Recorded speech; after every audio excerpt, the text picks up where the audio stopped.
Hey everybody, and welcome to the first inaugural episode of the Ow Do Velogames Podcast, where I am going to be joined by other Velogames fanatics, and also, finally, we've got George onto the channel after nearly 3 years of me talking about Velogames. Finally got George on here. It feels like a long time coming, so I thought, why not do it with a bunch of other people who love Velogames? You guys probably might know through Twitter, and I'm just really excited to just be talking with people who are also really excited about Velogames. So the format of today is going to do a bit of a round-robin interview style thing with George, very kind of off-the-cuff, trying to get a bit of a brain picking going on with the insides of Velogames. And Dan, do you want to kick us off with a question? Sure. Well, I was just wondering how you price the riders up, to be honest. Yeah, cool. Well, first of all, thanks for having me. I'm very pleased to be here, and I'll try to answer all the questions as honestly as possible. So in terms of that one, in terms of pricing, it's sort of like a little bit of a mix between sort of opinion and science, if that makes sense. So there's obviously a lot of historical data, both in terms of rider positions, but also Velogames points now. So yeah, it's really pricing on the potential of the rider to score points in the specific contest we're doing. So it's a little bit easier because it's not such a, it's certainly for the stage race, it's not a season-long event. So on flat stages, races with a lot of flat stages, I can price the sprinters higher, mountain stages, the mountaineers higher. So yeah, but it's really based on their potential to score Velogames points, and a little bit of science. Like, I have historic spreadsheets, but I don't really have any sort of major algorithm to give me a programmatically defined number. It's really just coming up with what I think sort of fits. And then what people may not know is I spend quite a lot of time, certainly for the Grand Tours, doing all sorts of different permutations just to try to work out what prices would make each team being unique, if that makes sense. I'm as much doing it to ensure that there's a nice spread of different riders in different teams than a defined, I think this rider's going to get the most points, this rider's going to get second place. So yeah, it's a little bit of a mix of the two. But if everyone's got kind of like a different team, or a good selection of riders at least in the top 10, I'm happy, basically. Are there any obvious ones from history that you think you obviously priced wrong and regretted it later?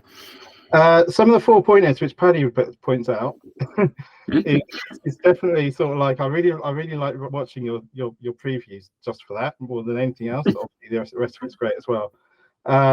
Jay Vine, 4 points a couple of years ago. I think that was quite a tricky one. Going back through history, when the Armstrong Ulrich era was basically when Velogames started. He was getting up towards like 36, 38 credits at one point, which was crazy. I'm glad now it sort of normalized a little bit, but obviously the last couple of years, one of my sort of major sort of headaches is how high to go with the likes of Vingegaard and Pogacar. And also the perennial headache these days is Van Aert and Van der Poel. And to a lesser extent, Pidcock. I thought Pidcock was going to become the same. Not quite turned out like that, but in terms of trying to price Van Aert up for a Grand Tour is almost like I could pick a figure between sort of 14 and 24, and there'd still be sort of people picking him. So yeah. It also, I guess it depends on what they're going to do as well, because you see Van Aert is the case with 2 years ago scoring thousands, and then last year not really doing anything. Exactly. So it's trying to guess sort of, or reading sort of like the team interviews beforehand, what their role is going to be. But obviously that can change. All it takes is one guy to crash, and that can all change. So yeah, they're definitely the big headaches, where to start the pricing structure when Van Aert or Van der Poel's in the race. The other thing to mention is sort of like the sprinters. Certainly in the Grand Tours, they kind of price those independently, and indeed for the smaller races, like you saw, I think you mentioned in your preview, Paddy, that Caleb Ewan was possibly a little bit higher, 18 credits, but I sort of count the number of sprint stages, and then that sort of defines where the top price sprint is going to be, and they all sort of filter down into that, basically. Yeah, because I've kind of tried to, in the last year, apply a bit of science and structure to Velogames, and I can't remember, I think it might have been one of us who pointed out the kind of in a Grand Tour, 100 points per credit is quite a good benchmark to be getting for. You know, like a unclassified 6 credit rider, if they're hitting 600, like a Aurelian Palipentula, that's like a really good marker. But the stage races I still haven't quite figured out yet, because, you know, some of them like might be 6 stages, like down under, but then there's also like a Dauphiné, which can sometimes be 8 stages, and it's kind of hard to judge where they're going to be. And I still haven't quite figured out the kind of points per credit and trying to figure it out. But like you said, at the end of the day, somebody can just crash and it just doesn't, none of it matters, and points per credit and logic goes completely out of the window. I guess following on from Dan's thing, do you think that Pogacar and Jonas Vingegaard, do you see their prices only really going up from now on? Because we've kind of been incrementally going up, I think, the last few years. I remember Jonas in 2022 cost 18 credits at the Tour, and now he's 26 credits last year. Is that kind of just like the Armstrong era with this increasing dominance? Is that just only set really to go up? I wouldn't think they're going to go up as high as sort of well over 30. I think the rating's changed now. Like, if it was obvious that a rider was going to win the prologue and ride 21 days in the yellow jersey and win 5 or 6 stages, I think, yes, there's a potential to do that. But I think sort of like the game's changed a little bit. Also, sometimes I'd sort of, instead of playing around with the price of the top rider, I can play, certainly in the Grand Tours, I can play around with the price of the lowest priced climbers and sprinters as well. So if the lowest price climber is 6 versus 8, that's a difference of 4 total credits, which you've otherwise haven't sunk if it's 6 versus an 8. So you can kind of almost force people to spend a little bit more money in the sprinters or climbers category, and that means you don't need to sort of have someone way up at the top in the GC category, if that makes sense. So that again sort of goes back to me sort of playing around with configurations of teams sort of in the couple of days before certainly the Grand Tours are launched. Yeah, just to make sure that people who don't want to, so sort of people really dislike a rider, not that any of the ones at the top are hugely dislikable at the moment, but if someone really doesn't want to pick somebody, they don't have to. So you could go with sort of like forego the top price rider and do the second and third one potentially, and have a kind of like some sort of a chance of being towards the top of the leaderboard. Obviously, if a rider does end up winning 5 stages and spends sort of almost the entire tour in the leader's jersey, then anyone that's not picked him is toast, really. And I can't really get away from that. Yeah, definitely. I'm expecting big prices for Pogacar and the Giro. I think we all are. I expect when they don't have a competitor at the same level, that's when the prices will be higher. I have a very interesting question. I think some of you might know, and maybe the one who will view, they don't know it. So the first time I read an article, I think it was in French journal, about the history of Velogame, and I found it very fascinating. I'm not sure if you or all of you know about it, so it would be nice, like, if George could share it with us, like how it all started. Yeah, definitely. I mean, yeah, it's been sort of like quite a long time now. It's coming up to, well, not quite 30 years, but over 25 years now. To cut a long story short, I started it when I was still at school, and in the very early days of the internet, really, sort of like 97, when people were communicating via news groups and sort of what then became web forums. There were basic sort of websites up there, but for the first couple of years, I didn't even have a website. It was more sort of like, there are a few sort of cycling community boards on the internet, which I'd basically just message to say, do you want to say this new contest I'm setting up, which was based on, at the time, sort of like the mid 90s, well, early 90s actually, fantasy football became a thing in the UK, sort of soccer. Several of the larger newspapers sort of had their own game, and that's obviously progressed now to be sort of like the official Premier League game is sort of huge now compared to like newspaper properties. But at the time, there was quite a few sort of companies all with their own fantasy football tournament in newspapers. So I've always had a love of bike racing from like the early days when it was broadcast on in the UK. UK viewers will, of a certain age at least, will remember Channel 4 coverage. And my dad used to watch that when I was like really, really small. And I just sort of loved the sport, loved the race, or at least what they showed of it at the time. So I just sort of thought I was bored this is the reason I was bored one summer, and just decided to sort of create a game. And sort of like for the first few years, it was relatively small, like 100, if that, players in the first year.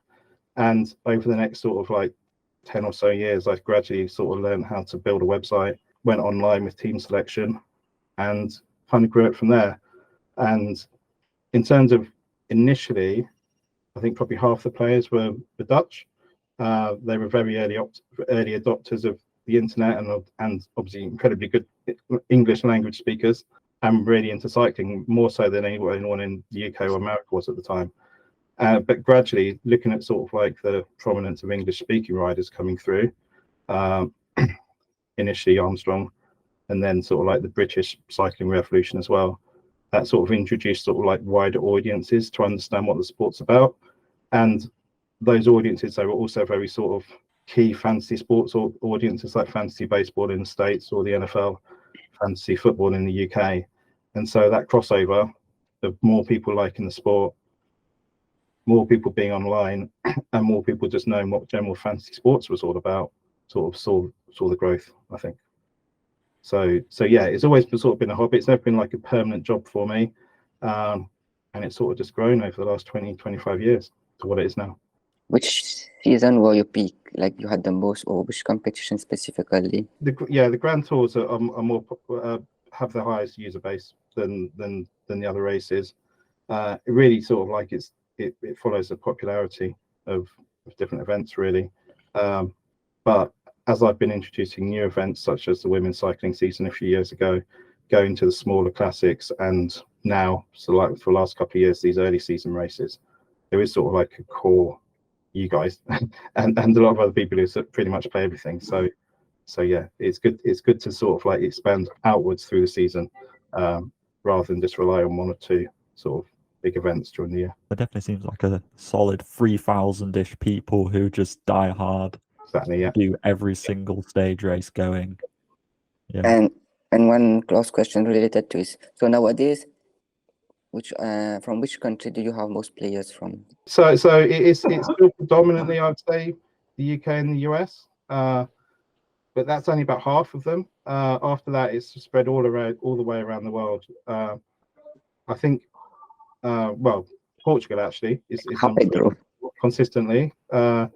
As Pedro probably knows, we've been doing the sort of like for the last, probably 7 or 8 years now. The Volta of Portugal was sort of like, I guess, a niche game, but the reason I set that was up because at the time, and still is, sort of Portuguese audience is much higher percentage wise than you might expect.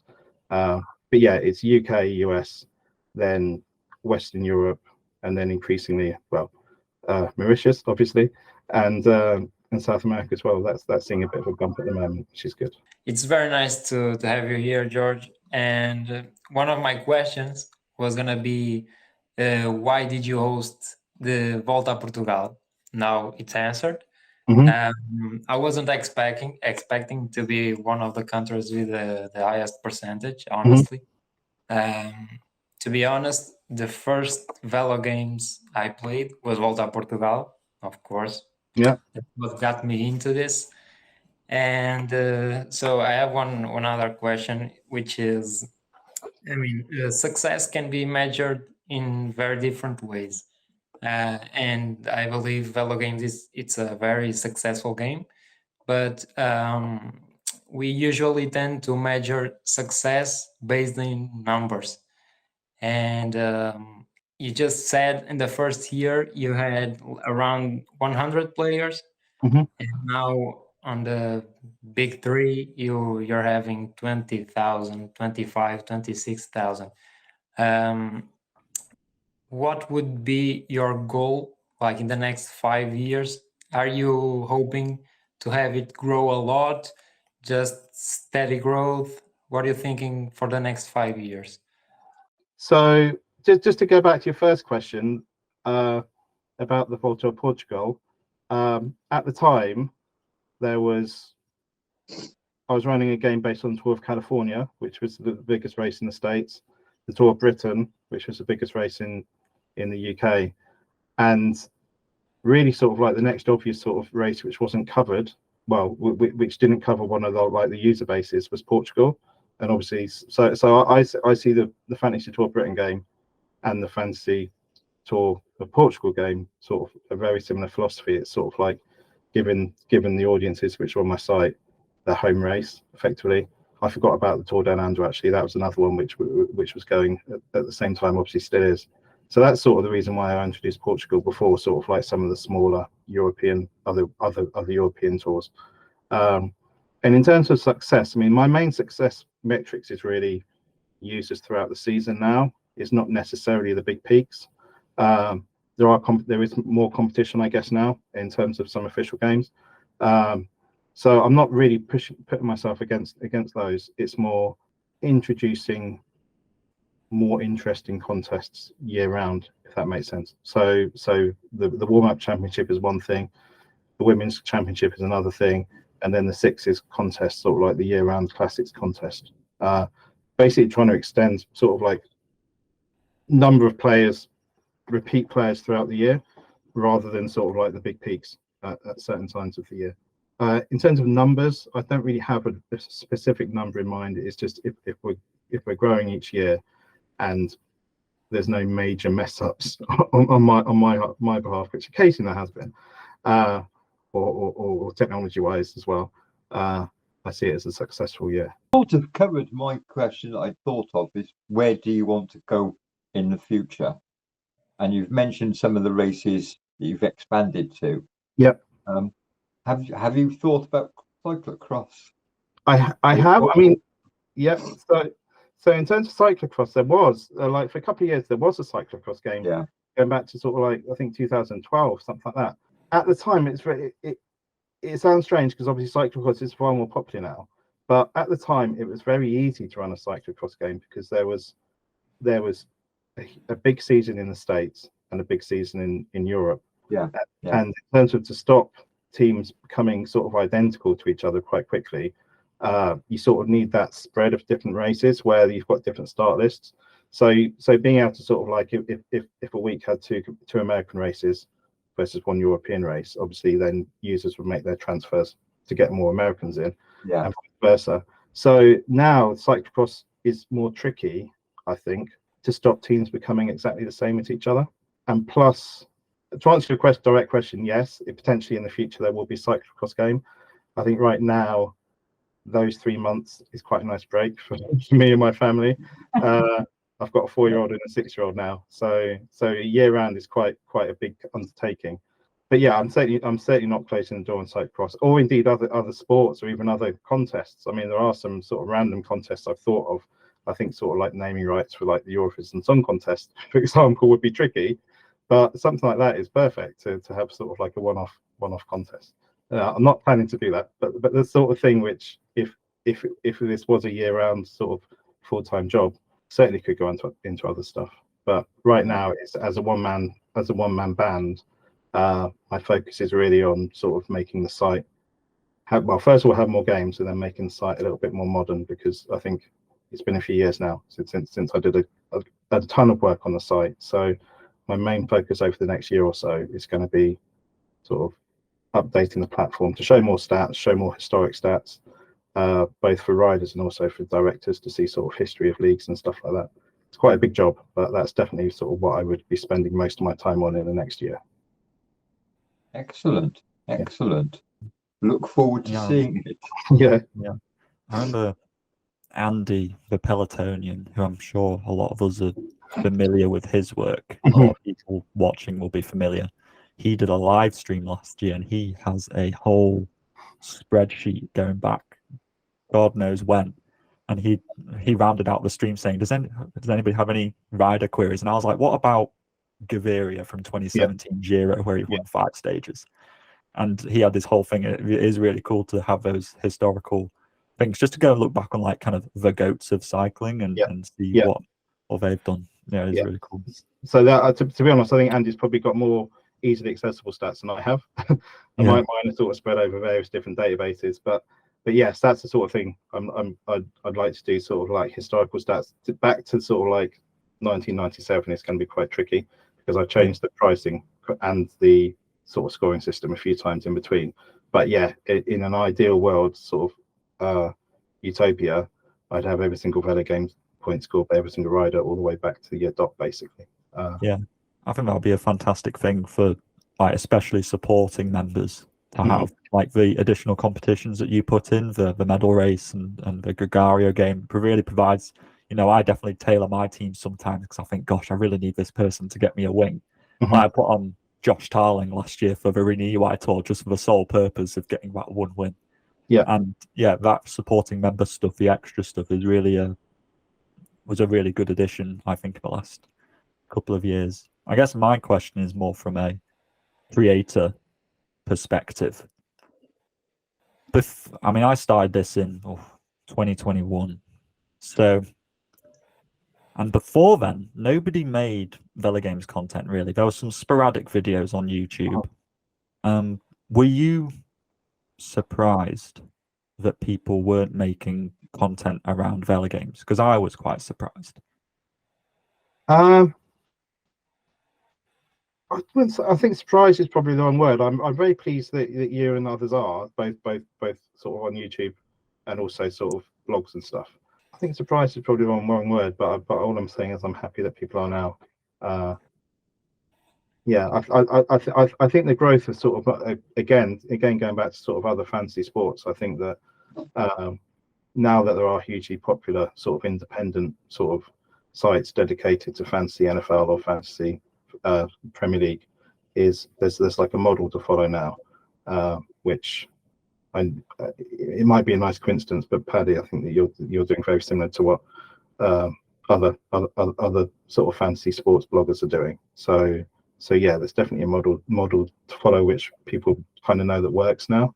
But yeah, like I say, the more the merrier really when it comes to sort of independent reviews of my pricing. Sometimes it's an embarrassment, but it's a good learning opportunity too. So yeah. I found it surprising that it just seemed like, because it was like in the COVID era, didn't really have too much else to do, and I thought, I can't believe nobody's making consistent Velogames content. I thought that was just such an open goal. I love talking about it, and it's really good to create this. Like, I've never found a more positive community in my comment section. It's like, usually you go into a comment section of any video, there's always some toxic thing going on, but it's always such a really good community. I'm really glad that this is now like a place for Velogamers. Does like you were saying about sometimes, like, was life kind of easier before I made videos in terms of pricing? Maybe a little bit, but like I say, I think it's more sort of like you keep me on my toes than anything else. And yeah, and the same with Earthfan as well, going down sort of like pretty much putting a comment against every single rider. It's go beyond sort of like the top riders and down into sort of what really makes the difference between finishing top and sort of near the top, which is your 4 credit riders and 6 credit riders. And yeah, I mean, I've got friends and family members who I know follow you in terms of to sort of to do their research for them in a little bit, sort of like certainly sort of like the less hardcore fans. I think where we do see it, and is we definitely see the people in the know who follow you and other blogs. There's more sensible picks, if that makes sense. So I'm seeing sort of like the riders, sort of like the cheaper riders that are flagged as potential good options. The percentage coverage is probably higher now since there was kind of advice blogs than it was in the past. So I guess you are influencing some people, but yeah, I mean, that's all good. I mean, I wanted to just my final question before I kind of open it up again, in case anybody's got a final couple of things to ask. How, obviously, I presume you make a team for your own competitions. Yeah. Do you remember a specifically kind of good kind of scoring that you got for a competition, and what was that? Yeah, so I did really well three Tour Portugals ago, I think it was. consistently. I mean, I almost won it, and that would have been so embarrassing. But yeah, that was my biggest. I can't remember exactly where I finished, but I can remember I finished pretty high up. And the other one, the best story is my dad, who won the Tour of Down Under about 5 or 6 years ago, like number one.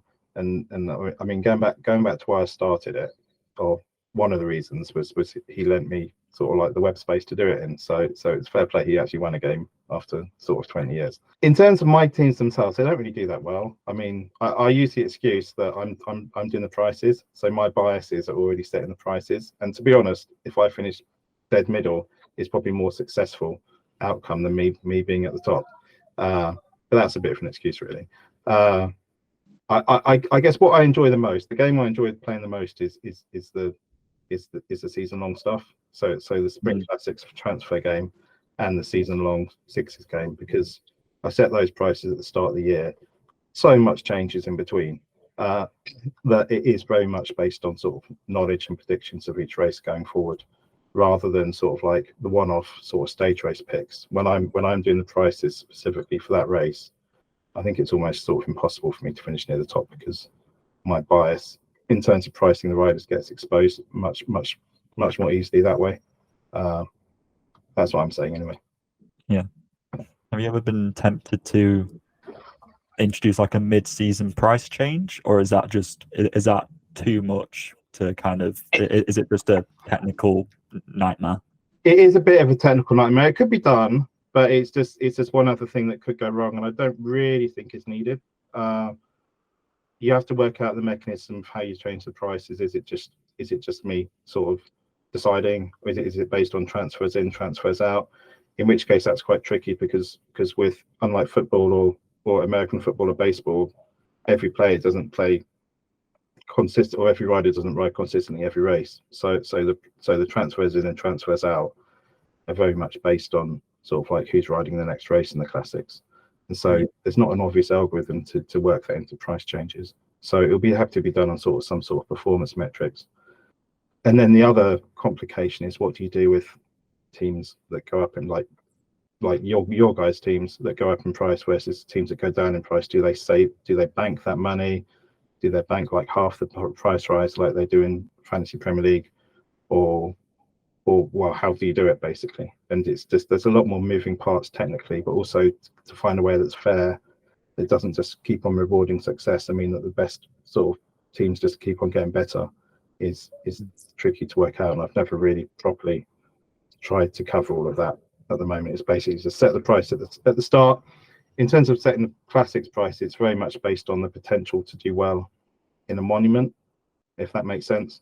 So, and everything else sort of feeds into that. So where you do have sort of like the Brussels Cycling Classic, I think it's got a new name now, when you have sort of less popular sprinters in there, obviously I try to avoid the fact that you just basically pick the 9 best sort of next best sprinters in those classics. And that's the biggest problem with the classics pricing, doing it at the start of the year. But normally, at least for the monuments, I think it's pretty tricky to pick a team in the monuments at least. And then the other races depends on the start list, and sometimes you get bargains and sometimes you don't. That's all kind of part of the game, to be honest. So I'm not too bothered about changing prices halfway through the year. I think that's perfectly fair. Has anybody throughout this discussion thought of an additional question that you want to ask? What everyone's been talking and everything, so I want to start it like, let's say I compared the racers and the performance, my performances and other teams' performances during the last 3 years, and as analyze it. I think 2 or 3 years ago, I had only 2 or 3 riders left in my Tour of Spain, but I think my team was still okay. Yeah. And then last year, I think I did pretty well. Like the team were okay, but it was very hard to get high on the ranks. But the points there were a lot of points, but the ranks we couldn't get much higher. And then I think this one is due to Paddy and his 1 point bring the cost of 1 point bring 100 points. So I think everyone is going toward this tendency. So I think that's why most of the players are making they're having more points. So my question is, I found out that in Velogame, to beat the game, Paddy has found one solution. But I think another thing that's very important, maybe not in the Grand Tour because it's specific, but about the stage racers, and I think it's very important about it, the combination of players, of the riders. So my question is, do we go GC guys or stage winners? It's a good question. I think normally the highest price rider is in the week-long stage races is the GC favourite. Like Simon Yates is this time around in Australia. But it does depend on it depends on a couple of things really, how I price the riders and indeed the points they score. Is if you've got a sprint stage at the first like 2 or 3 stages, I think then the sprinters sort of like people you see people specifically pick a team with 9 sprinters in, and they do really well at least until the very end. If not, sort of like if they've got the top GC rider alongside those 8 sprinters, I think they've pretty much got a good shot of winning. However, if you start the race with a time trial, it's completely different because you've got the GC riders scoring GC points right from the start. So I tried to price it based on those 2 outcomes. And I think there's not a specific sort of rule to say whether GC riders or sprinters are going to win the most. I think it probably boils down to where the time trials sit in the race and where the first mountain stages sits in the race, which sort of decides that. I don't know, you guys probably have as much an opinion on that as I do, but that's certainly that's the sort of thing which I'm thinking about when I'm pricing the riders anyway. Yeah. Thank you. I think it goes back to, it's not a science. It's not a science for you guys picking the teams, and it's not a science for me pricing the riders. It's a headache, but it's an enjoyable headache, basically. Yeah. I'm just trying to beat it. Yeah. There's nothing quite like, I always feel very unsatisfied when I make a team and I'm happy first time around, because then part of the enjoyment is be tinkering 10 times, 20 times and creating multiple variations and different screenshots of flying over your phone. That's all part of the fun of Velogames. I've always said if I'm happy, if everyone picks their first team when they're sort of like 6 credits too high, I'm happy. Yeah. Sounds a bit evil, but that's then everyone's got to tinker after that. So obviously you picking your team you think might just about fit within the budget, and then finding out it doesn't is when I'm happy. I guess I'll round it out with do you want to, before we kind of let you go, do you want to give a little hint as to who might be on your down under team? So I've not actually done my team yet. I mean, I've got a test team which is completely random actually. The people I'm most interested in, well, the person actually is probably Del Toro, because he doesn't really have any. I mean, like I say, it's a bit of a cross between a science and sort of like an art pricing the riders. Del Toro on my sort of pricing list is way down the bottom. Obviously, there's a lot of hype about him. He's got tons of good results last year in the sort of like the Tour of L'Avenir and stuff like that. But in terms of actually doing it in the World Tour, is completely unknown. So I think 8 credits for him at least is possibly too low. But with no results at that level to prove it, apart from the one a couple of days ago, which let's face it isn't that level in itself at least. He's a risky pick, but I think he'll definitely be on my team. In terms of everybody else, I think that the obvious pick, I think, would be Yates, but Jayco is obviously bringing a really strong team. But I think at the end of the day, they'll try to win the overall with Yates, potentially Plapp. So it's slightly risky, but I think that it's more risky not going with Yates than going with Yates. And then it sort of goes back to Erfan's question about sort of sprinters versus GC, and I'm gonna have more sprinters on my team than your other preview team had, Paddy, simply because there's 3 out of the first 4 stages as sprint stages. So I think that's where me and you are going to differ. But yeah, I must admit my team has changed since then. But then you've got stage 2, which is stage 2 or stage 3, which is on the bumpy side of a pure sprint stage, if not going to knock a lot of them out. So that's a qualification. If they get over those bumps, I think that the sprinters are going to be value for money. But even by the end of the race, because the GC riders only have 2 days to score sort of GC points. But if that becomes a GC day early on, I think then the reverse might be the case. So yeah, it's amazing how in a short stage race, how one stage can be quite pivotal towards one version of team doing well versus a completely other version of team. Like stage 2, people will probably know whether they're in the fight for the win of the overall competition or not. Yeah. So we'll wait and see. Yeah. George, thank you so much for coming on. It feels a bit criminal that it's taken so long to get you onto the channel, but we have finally done it. So thank you so much for making the time to come and speak to us. Yeah, it's criminal, but that's my fault as much as anybody else's. But yeah, it's really good to see you all, and hope to speak to you all again soon. But yeah, really exciting to see what sort of content you put out this year. So I'm looking forward to it, and thanks for having me.